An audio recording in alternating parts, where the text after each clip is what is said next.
Hi guys, welcome to my channel. I'd like to invite you to the Chef's Backyard where I share recipe tips, tricks to help you get in and out of the kitchen as quickly as possible. I've been cooking for over 25 years and I want to share that knowledge with you.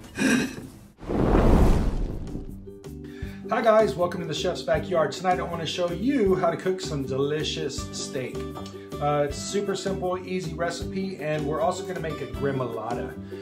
For the gremolata you'll need a lemon, some parsley, and garlic, salt, and olive oil. For the steak, we'll season it with salt and pepper. I'll season another one with my flavor formula. That's my good on everything rub. And I also have a coffee available, so check that out. All right, let's cook some steak. What we've got is a couple of ribeyes, and one of them I've seasoned it with Himalayan pink salt and fresh cracked pepper. And the other one, I'm gonna season it with our flavor formula, okay? Now that has Himalayan pink salt, it's got chili powder, paprika, garlic, black pepper, onion, and cumin. And I use it as a universal rub. I enjoy it on most things. But it definitely does go good with some red meat. We've got a cast iron skillet here and we're gonna turn that on, okay? Now to that, I'm gonna add a little bit of grapeseed oil. And while that's getting hot, I'll tell you a little bit about this gremolata we're gonna make. It's Italian, and in Italy, I learned from a guy that grows olives, and he's got an olive oil business. And he said gremolata is how he enjoys his steak.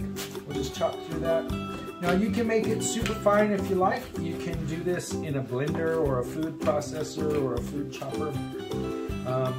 I like it best whenever it's just cut by hand, you know, just a really good fine chop through this.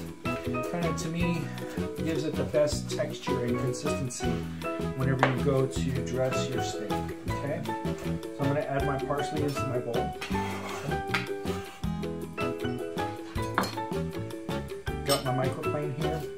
I'm gonna take a clove of garlic and we'll just run it on the microplane, or you can mince it with your knife. To me, this is the fastest way. You can also work your garlic into a paste here on the board.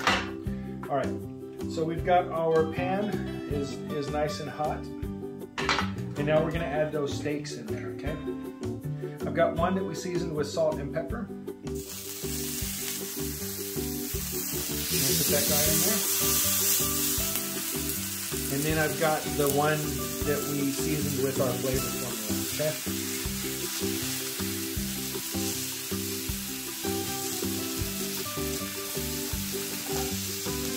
All right, now into this, we're gonna take our lemon and we're gonna do the same thing. We're gonna zest it.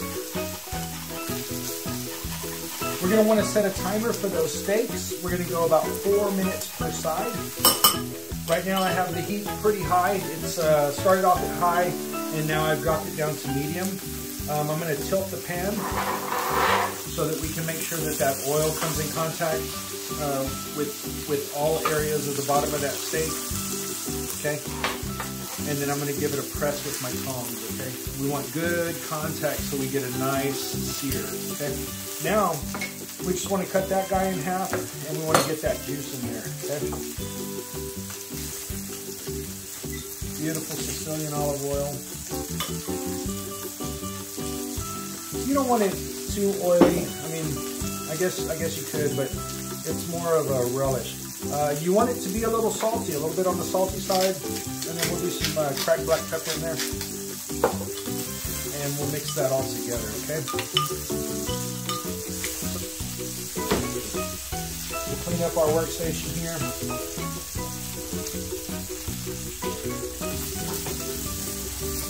Two hours later. All right, so in a second, we're gonna add in some more garlic, and then we'll smash our garlic cloves, okay? And you can go kind of hard on that. Break them down a little bit, right? Because we want to get that flavor out. We're going to get that flavor into that oil. And now I've got a shallot, and we're just going to cut thin strips of that.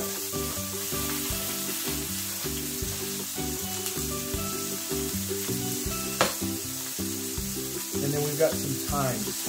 Now what I'm starting to see on top is I see some separation here. The myoglobin is starting to come out. So I want to look and see if I've achieved a good sear. And I'll tell you what, that looks pretty good. So I'm going to flip it. Oh yeah. I'm going to add in the garlic and the shallots.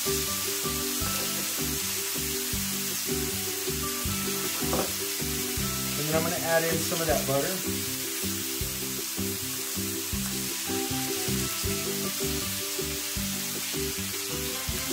Maybe 3 tablespoons of butter. And I want that to start picking up the aromatics, right? So your garlic and your shallots are your aromatics. And we'll throw some thyme in there. Turn this over, make a little better use of our pan.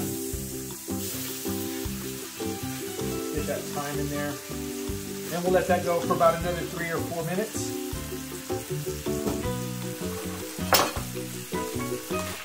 We're just going to baste that butter over the steaks, okay? And you just want to keep on going, right, until your 3 or 4 minutes is up, depending on how you like your steak. If you like it well done, you can go a full 6 minutes. I don't recommend it. I recommend you try the steak at least one level below where you normally like it. So we basted our steaks, right? We've got 2 beautiful ribeyes. Let's get them on the plate and set them aside and let them rest. You're going to get what's called carryover cooking. That sear there is what creates the Maillard reaction. It's a caramelization of proteins. All right, look at all that flavor we've got in that pan, right? We've got a lot of stuff going on. So now I'm going to add this asparagus into there, and we're just going to let it cook in that butter. And we're going to let it cook while this steak is resting, okay? At this point, you want to go ahead and season it. We've got some salt. We've got some pepper. Oh man, doesn't that look good? Ooh-wee. I hope you can see the steam coming off of there. Anyway, that is delicious. Then we'll put some of this gremolata on top of there, right whenever we go to serve it. If you can hear, pay attention. Use all of your senses while you're cooking, right? This is getting quieter, and because of that, I can tell that the asparagus is more well done. See how whenever I turn it, all of the water starts to react with that butter, and you can hear it. And then now, after just a quick second, the volume on that is coming down, and that lets me know that it's almost cooked. All right. You see how that asparagus is kind of soft, how it's bowing over? That's fantastic. That's what you're looking for. Okay? We set our asparagus there on the plate. We'll get one of those steaks. Now on your ribeye, this top part over here is called the spinalis, and it is the most tender, most succulent piece of meat. That's what she said. So now let's slice through that steak. Let's see what we did. Let's check that out, guys. Oh my goodness. I want to eat some of that, right? For sure. All right, we'll grab that up. Set it on the plate over here. Get all of these little pieces.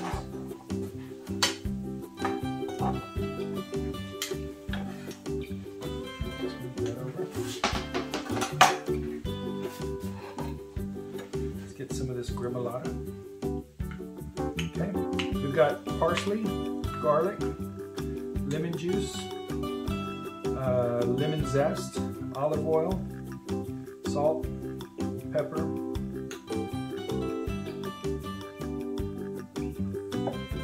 the gremolata. Now let's have a taste.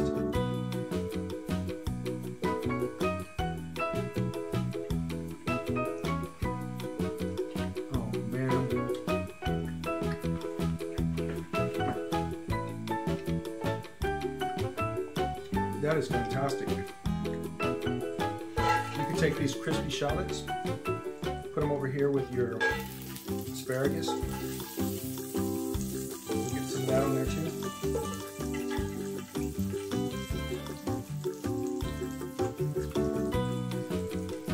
If you like cooking recipe videos, make sure you subscribe to my channel and like this video.